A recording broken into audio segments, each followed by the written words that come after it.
43 Rohingya शरणार्थियों को, यानी रोहिंग्या के वो लोग जिन्होंने भारत में पनाह ले रखी थी, उनके हाथों को, उनकी आंखों को बांध कर ले जाया गया और समुद्र में फेंक दिया गया। जी हाँ, आप सही सुन रहे हैं।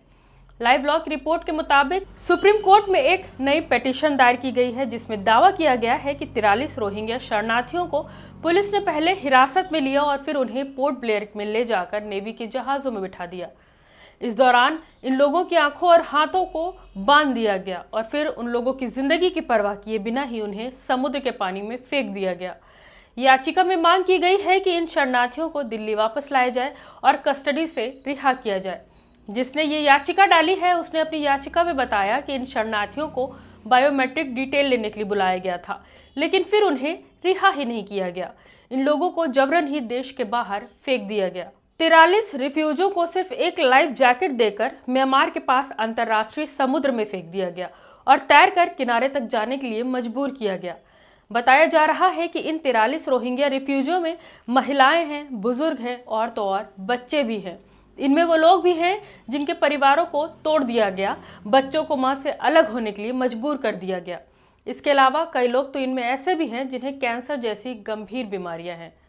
पेटिशनर का कहना है कि इन शरणार्थियों के पास UNHRC की ओर से जारी किया गया कार्ड भी है, फिर भी इन लोगों को अरेस्ट किया गया और देश के बाहर निकाल दिया गया। आपको बता दें कि शरणार्थी या रिफ्यूजी उन लोगों को कहते हैं जो युद्ध, हिंसा या फिर हरासमेंट की वजह से अपने देश से भागने के लिए मजबूर हुए हैं और वो दूसरे देश में पनाह लेना चाहते हैं। UNHCR रिफ्यूजियों को जारी किया गया एक पहचान पत्र होता है, एक आइडेंटिटी कार्ड होता है, जो ये बताता है कि इन्हें शरणार्थी के रूप में मान्यता मिली हुई है। देखिए, किसी भी रिफ्यूजी को एक सिटीजन की तरह हक तो नहीं मिल सकते, लेकिन ये कार्ड रिफ्यूजियों के कुछ इंसानी हुकूक की हिफाजत करता है और उन्हें इंसानी इमदाद हासिल करने में मदद हासिल करता है, जैसे कि खाना, रहना, शिक्षा, मेडिकल और काम करने का हक। इसको ध्यान में रखते हुए पेटिशनर ने मांग की कि रोहिंग्याओं को वापस बुलाकर सम्मान, 50 लाख रुपए का मुआवजा और भारत में रहने का परमिट दिया जाए। इसके अलावा भारत सरकार को निर्देश देने की मांग की है कि वो UNHCR कार्ड वाले रोहिंग्या को न तो गिरफ्तार करें और न ही हिरासत में लें। इनके साथ इज्जत और वकार के साथ पेश आए और ये इंश्योर करें कि उनके साथ किसी भी तरह की कोई ज्यादती न हो।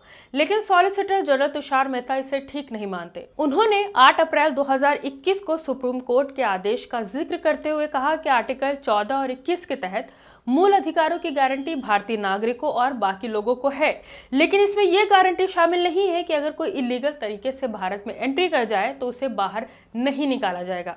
सरकार की यह जिम्मेदारी है कि वो कानून के तहत इन लोगों को वापस भेजने की कार्रवाई करे। लेकिन जरा सोच कर देखिए कि क्या जिंदा लोगों को समुद्र में फेंक देना कोई कानून हो सकता है? ऑफ कोर्स नहीं हो सकता। तो फिर भारत सरकार ने किस कानून के तहत इन 43 रोहिंग्या लोगों पर इस तरह की कार्रवाई की? सुप्रीम कोर्ट की बेंच, जिसमें justice Surya Kant, justice Dipankar Datta, justice N Koteshwar Singh शामिल हैं, वो रोहिंग्या रिफ्यूजियों के डिपोर्शन और उनके रहन सहन से रिलेटेड केस सुन रहे हैं। अदालत ने फिलहाल कोई फैसला नहीं दिया है। इस मामले की अगली सुनवाई 31 जुलाई को होगी। मैं हूं रूबा अंसारी और आप देख रहे थे मिल्लत टाइम्स।